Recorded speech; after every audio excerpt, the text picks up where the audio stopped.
네, 여러분 안녕하세요. 발달심리학, 네, 오늘 4주차죠. 4주차 강의를 시작하도록 하겠습니다.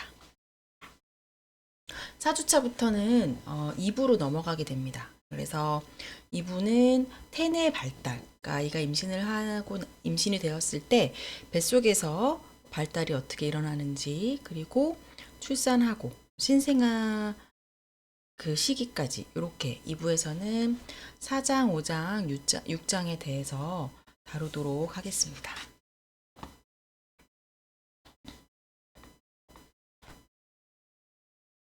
오늘 배우실 목차는 이렇게 구성이 됩니다. 인간 발달의 유전학적 기초, 태내 발달과 태내 환경, 출산과 신생아 이렇게 세 장으로 구성이 되고요.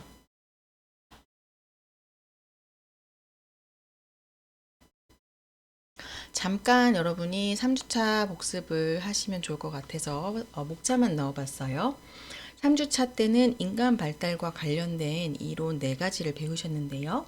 학습 이론, 여기에 파블로프 고전적 조건 형성, 스키너의 조작적 조건 형성, 그리고 반두라, 관찰학습과 모방 얘기 기억나시죠? 인지적 학습 이론 이렇게 3가지를 배웠고요. 인본주의 이론으로 매슬로우, 욕구 위계가 나왔었습니다.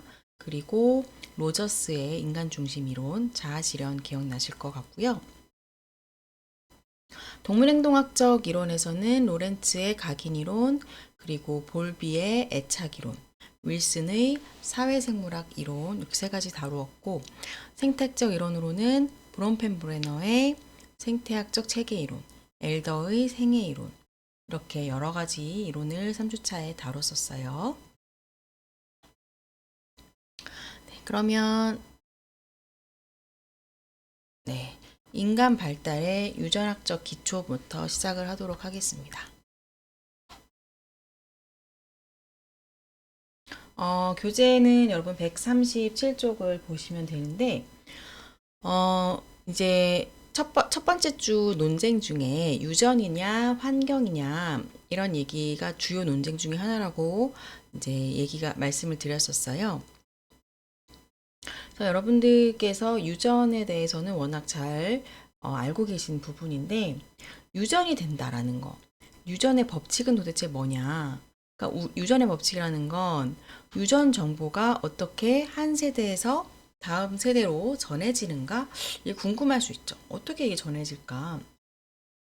이 전해지는 방법은 이제 유전 인자를 통해서 전해지게 되는데, 유전이 되는 그 과정, 그 기제를 살펴보면 우리 인간의 유전 인자는 생식세포, 배우체라고도 하는데 난자정자라는 생식세포가 포함이 되어 있습니다.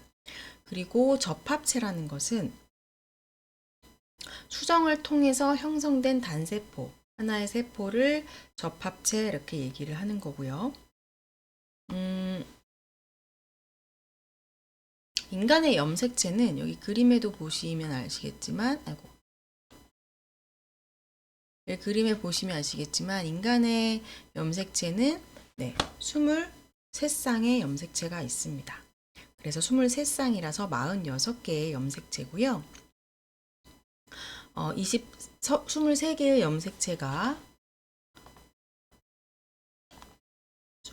염색체가 2개씩 짝을 이루고 있어서 23쌍의 형태고요. 22쌍은 상염색체, 한 쌍은 성염색체입니다. 이건 여러분이 중학교나 고등학교 때 과학 시간에 다 배운, 생물 시간에 배운 내용이에요. 중학교 때도 배웠겠죠? 잘 기억이 안 나요. 언제 배웠는지. 23쌍의 염색체 중 마지막 23번째 쌍은 이제 상염색체가 아니라 성염색체입니다. 그래서 이 성염색체로 인해서 수정이 되었을 때 그 아이의 성별이 결정이 되게 되는 거죠. 그래서 여성은 XX로 구성이 되어 있고 남성은 XY로 구성이 됩니다. 이런 내용이 사실 너무 오랜만에 중고등학교 때 접하시고 너무 오랜만에 접하시는 거라서 기억이 가물가물하실 수도 있는데, 각 쌍의 염색체는 수정이라는 과정을 통해서 각각 부모로부터 받게 되는 거죠.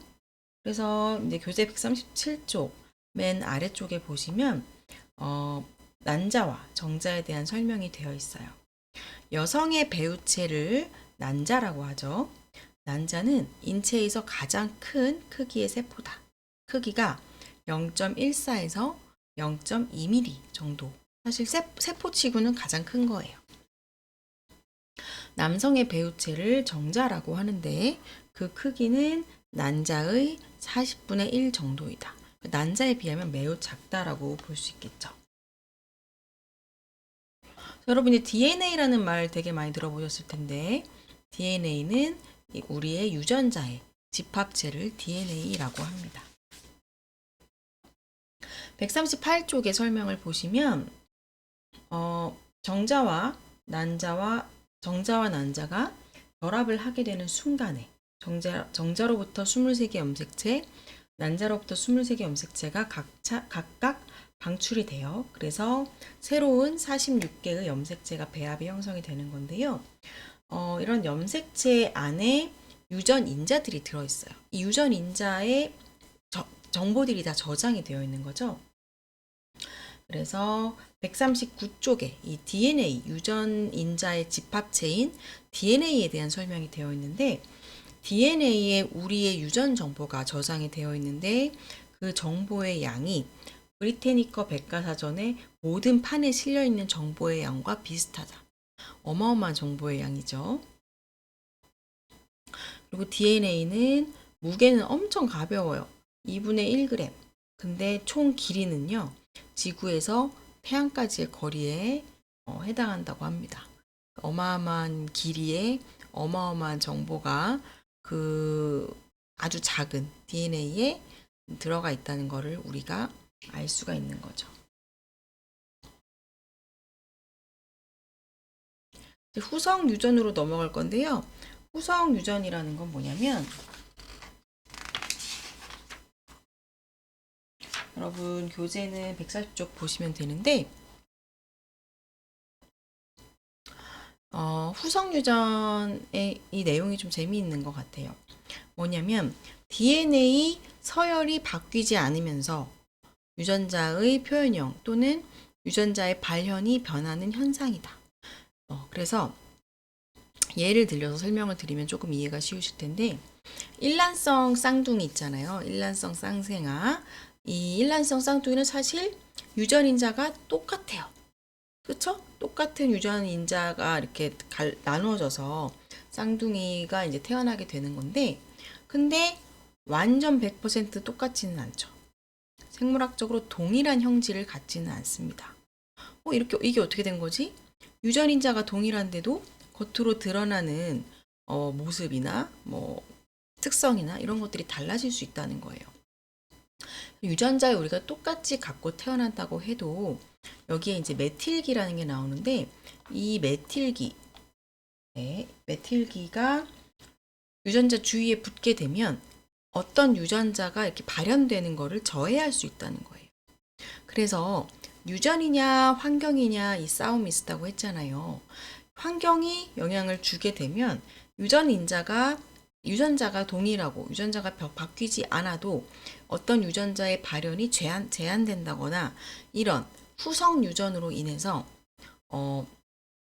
겉으로 드러나는 표현형이 다르게 나타날 수 있다는 거죠. 그래서 환경이 유전자에 영향을 미친다는 걸 알 수가 있어요. 후성 유전이라고 얘기하는데 환경이 유전자에 흔적을 남기고 그 흔적이 또 유전이 될 수 있고 이것을 후성 유전 이렇게 얘기를 합니다. 그래서 142쪽 그 두 번째 단락에 보시면 후성 유전학의 발견은 획득된 형질은 유전될 수 없다는 기존 유전 법칙에 위배된다. 그쵸? 그래서 이 내용이 좀 재밌고 신기한 것 같아요. 원래 우리는 획득된 유전적으로 획득된 형질이 말이 꼬였는데 그게 아니라 우리가 이제 유전적으로 갖고 태어난 거 말고 후천적으로 획득된 어떤 특성이 그 이유 세대로 유전될 수 없다라고 원래는 그런 유전의 법칙이 있었는데 이 후성 유전이 연구가 되면서 그게 아니구나. 우리가 환경으로 인해서 획득된 형질도 유전이 될 수 있구나라는 것들이 밝혀지기 시작을 했습니다. 후성 유전이 우리 인간 발달의 많은 부분을 설명한다는 걸 알 수 있고요. 세포 분열로 넘어가겠습니다. 세포 분열도 생물 시간에 여러분 다 배우신 부분일 거라고 생각이 드는데, 유사 분열과 감수 분열이 일어나게 돼요. 그래서 이 그림은 교재는 감수 분열 그림만 나와 있는 것 같은데, 네. 감수 분열 그림은 교재 144쪽을 보시면 되고요. 그래서 유사 분열, 감수 분열 이렇게 나뉘죠. 유사 분열은 이쪽 이 모세포에서 그 A 단계로 오면 각 염색체가 자신과 동일한 염색체를 복제하여 이렇게 X자 모양이 됩니다. 여기서는 X자 모양이 아닌데 여기서 X자 모양인 걸 보실 수가 있죠. 복제된 염색체 X가 유사 분열 방향으로 가면 이런 그 과정을 거치고, 감수 분열 방향으로 가면 이쪽 오른쪽의 과정을 거치게 되는 거예요. 그럼 이거는 어떻게 나뉘느냐? 우리의 신체 세포가 재생산될 때는 유사 분열이 일어나고요. 생식 세포가 재생산될 때는 감수 분열이 일어납니다. 그래서 난자나 정자가 형성될 때는 감수 분열이 일어나고, 그 외에 신체 세포는 유사 분열을 통해서 이 세포 분열이 일어나게 되는데, 유사 분열은 복제된 염색체 X가 세포 중앙에 이렇게 나열이 됩니다. 그리고 이렇게 분열이 되는 이 과정을 거쳐서 복제된 염색체 X가 두 개로 분리돼서 모세포와 동일한 두 개의 딸세포가 만들어집니다. 그래서 이 유사 분열에서는 이 처음에 모세포하고 이 복제된 세포하고 결과적으로는 같은 형태를 가지고 있는 걸 알 수 있어요. 감수 분열을 보시면 복제된 염색체 X는 자신의 짝과 쌍을 이룬 후 그림처럼 46개의 염색체는 23쌍을 이룬다 이렇게 되어 있는데, 그렇게 여기서랑 다르죠, 모양이. 이렇게 자신의 짝과 쌍을 이룬 후에 이렇게 가운데에 나열이 됩니다. 그 얘네들끼리 또 유전자의 교환이 나타나요. 유전자 교환은 143쪽 그림 4-8의 그림에 보시면 설명이 나와 있습니다. 여기서 유전자 교환이 일어나서 이 유전자 교환을 하고 나서 짝과 분리해서 두 개의 모세포가 또 여기서 형성이 됩니다. 보시면 유전자 교환을 했기 때문에 두 개의 모세포가 서로 다른 유전자를 갖게 되는데, 이런 과정 때문에 각각의 세포가 다 그 다른 유전자를 갖게 돼서 그 엄마하고 아빠하고 부모가 이제 임신을 하기 위해서 수정을 했을 때 아이들이 다 각각 제각각 다 다르게 개인차가 나타나게 태어날 수 있는 것은 이런 감수분열 과정 때문이라고 설명이 되어 있어요. 교재에도 그런 내용이 있을 텐데, 143쪽 보시면 이 유전자 교환 때문에 유전자 조합의 수가 무한대고요. 이 조합의 수가 이렇게 무한대기 때문에 이 지구에는 일란성 쌍생아를 제외하고는 똑같은 사람이 둘 이상 존재할 수 없다라고 그렇게 설명이 되어 있습니다. 그래서 각 모세포 내 염색체가 다시 이제 또 중앙에 나열되고 나서 분열이 이렇게 일어납니다. 그래서 염색체 X가 두 개로 분리돼서 모세포 염색체 수의 2분의 1을 가진 4개의 딸세포가 만들어진다. 그래서 여기에는 이건 예시지만 어쨌든 예시상으로 4개라면 여기는 하나에 2개씩만 들어있는 걸 우리가 볼 수가 있는 거죠. 네. 그러면 세포 분열을 설명드렸고, 이제 이 유전인자의 유전인자 염색체에 이상이 생길 수가 있어요. 그걸 좀 설명드릴 건데, 유전인자의 이상으로 인해서 선천적으로 장애를 가지고 태어날 수가 있습니다. 태어나자마자 장애가 있는 경우는 유전자 이상으로 인한 경우가 대부분인데요. 이 유전병이라고 그걸 얘기를 하거든요. 유전병. 여러분도 이제 유전병을 많이 들어보셨을 수도 있는데, 요즘에는 이 유전병이 많이 흔치는 않은 것 같아요. 예전에 비해서. 이것은 주로 이제 열성인자에 의해서 발생을 하지만 간혹 드물지만 우성인자에 의한 유전 질환도 있다라는 거를 알고 계시면 될 것 같고요. 첫 번째 나온 그 유전인자의 이상, 유전병은 헌팅턴 병입니다. 이 헌팅턴 병은 처음에 이제 갖고 태어나게 되면 아동기에서 성인기까지는 별로 문제가 나타나지 않다가 중년기 때부터 신경세포가 손상이 나타나기 시작을 하는 거예요. 그래서 환각, 망상, 우울증, 성격 변화, 근육이 무력화되는 이런 증상들이 나타나는 게 이 헌팅턴 병입니다.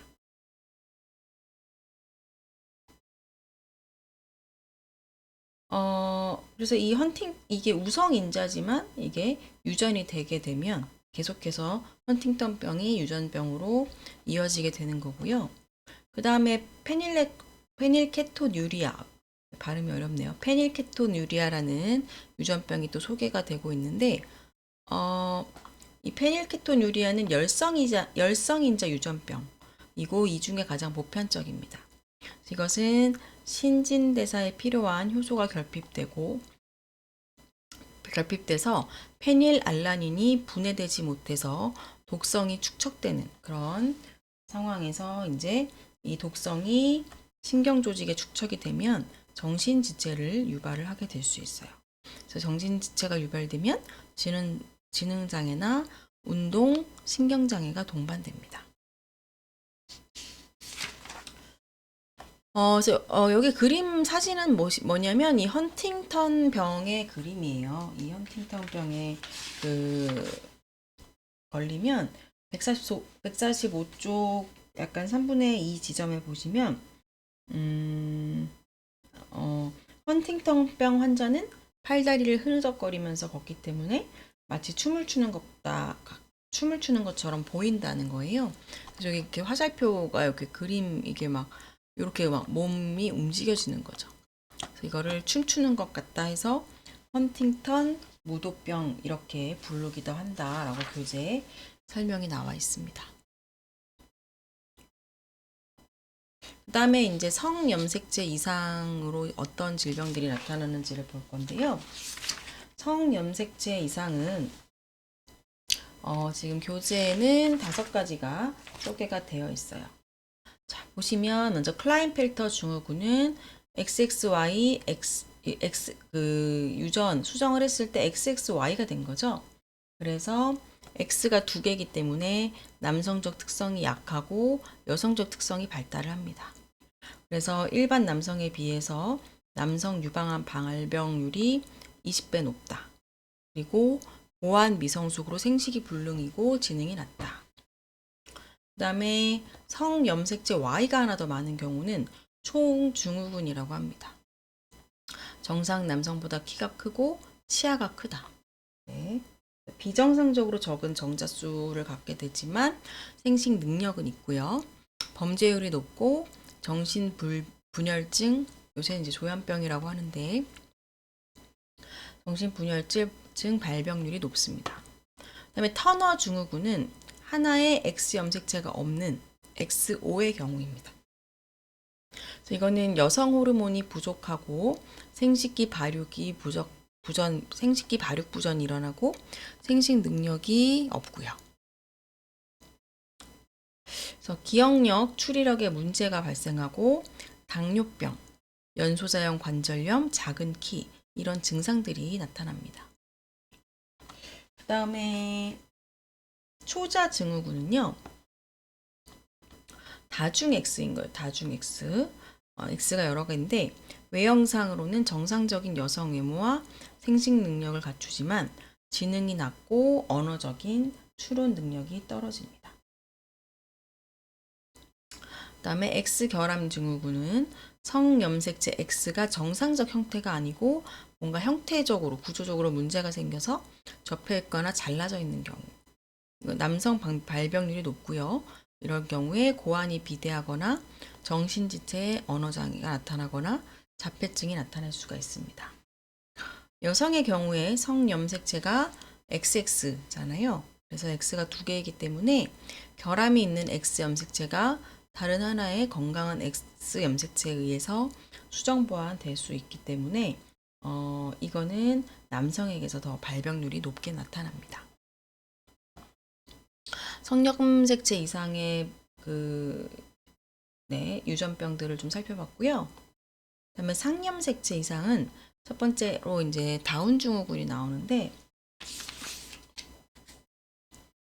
이 다운 증후군은 여러분이 많이 들어보셨을 거고 주위에서 본 경우도 꽤 있을 수 있을 것 같아요. 이 다운 증후군은 21번째 상염색체가 정상적으로 분리가 되지 않아서 2개가 아니라 3개가 될 경우에 나타난다. 확률은 700명 중 1명 정도가 나타나고요. 신체적 장애와 지적 장애를 동반합니다. 이 다운 증후군에 걸린 아이들을 보면 얼굴이 좀 비슷한 느낌을 주게 생긴 걸 알 수 있어요. 작은 키, 둥근 얼굴, 작은 눈, 낮은 코 같은 좀 비슷비슷한 신체적 특징을 갖게 되고, 운동신경, 지능 발달이 미숙하고요. 기억력과 말하는 것에서도 문제가 나타납니다. 그래서 이 다운 증후군은 어머니와 아버지의 연령이 높을 때, 나이가 이제 어느 좀 많이 된 이후에, 30대 중후반 이후겠죠. 그때 아이를 갖게 됐을 때 다운 증후군 아이를 가질 확률이 증가한다라고 보시면 됩니다. 요거는 이제 영화 속에 나왔던 다운 증후군 이 묘사된 제8요일이라는 영화의 한 장면이에요. 그래서 이 어머니의 연령에 따라서 발생 빈도가 엄청 늘어나는 것을 알 수가 있습니다. 다운 증후군 출산 경험이 있을 때도 많이 늘어나는 것을 알 수 있고요. 그다음에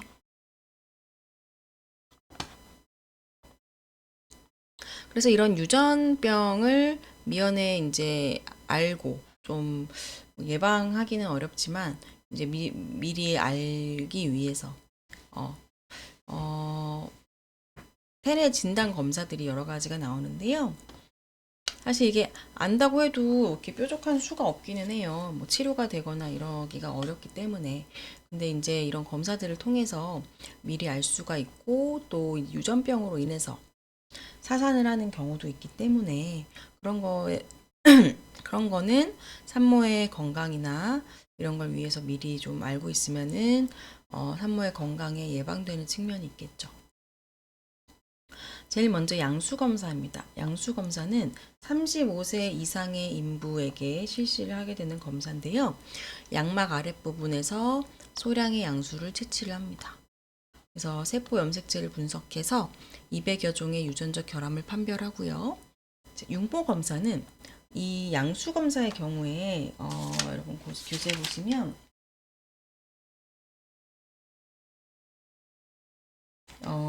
교재 어디 나와 있더라요? 네. 149쪽 맨 밑에 보시면 최소 임신 14에서 16주 이전에는 그 양수 검사를 할 수가 없어요. 14에서 16주 돼야지 양수 검사 할 수 있어요. 그러다 보니까 이 좀 더 빨리 검사를 하고 싶은 경우에는 육모 검사, 이거는 8에서 10주 이전에 양수 검사의 대안으로 할 수 있고, 육모막에서 태아세포를 추출합니다. 근데 이게 양수 검사보다 유산 위험이 높고 사지기형의 원인이 될 수 있기 때문에 주의를 해야 되고요. 그다음에 초음파 검사, 이거는 사실 되게 많이 하는 검사인데, 이거는 임신 14주 이후에 할 수 있고, 이런 여러 가지 것들을 화면을 보면서 확인을 할 수가 있습니다. 태아 MRI는 교재 151쪽에 사진이 나와 있는데, 네, 신체 기관과 구조의 영상 촬영. 그래서 기억 여부를 진단한다. 중추신경계, 소화기관, 생식기 등의 이상을 MRI 그 사진을 통해서 확인을 할 수가 있습니다. 그다음에 이제 유전 상담에 대해서 나오는데, 이제 예전에는 유전 질환의 증상을 완화시키는 게 어려웠는데, 이제 의학 기술이 발달하면서 증상을 완화시키는 그런 것들은 좀 많이 가능해졌다고 합니다. 그래서 유전 질환의 치료를 보시면, 자궁 내 태아에게 약물을 치료하거나 골수 이식을 하거나 호르몬 치료가 가능하다. 그래서 완전히 뭐 유전 질환이 없는 상태로 하기는 좀 어려움이 있지만, 좀 증상을 완화시키는 걸로 볼 수 있겠죠. 터너 증후군, 클라인펠터 증후군, 이 두 가지 증후군의 경우에는 호르몬 치료를 통해서 겉으로 외관상 더 정상적으로 보이게 할 수가 있고요. 혈우병이나 겸상적혈구 빈혈의 경우에는 정기적으로 수혈을 통해서 증상을 완화시키고, 페닐케톤요증은 페닐알라닌 섭취를 제한함으로써 도움을 줄 수 있고, 낭포성 섬유증은 낭포성 섬유증 유전인자의 위치를 확인해서 증상을 완화시킬 수가 있습니다. 유전공학이 발달을 함으로써 아직은 쉽지 않지만 유전자 치료의 가능성도 점점 확대될 것으로 이렇게 우리가 어느 정도 기대를 할 수 있을 것 같습니다. 그러면 이 유전학적 기초의 내용들은 여기까지 말씀을 드리고, 다음 영상에서는 임신을 한 이후에 태내의 발달과 환경에 대해서 설명드리도록 하겠습니다.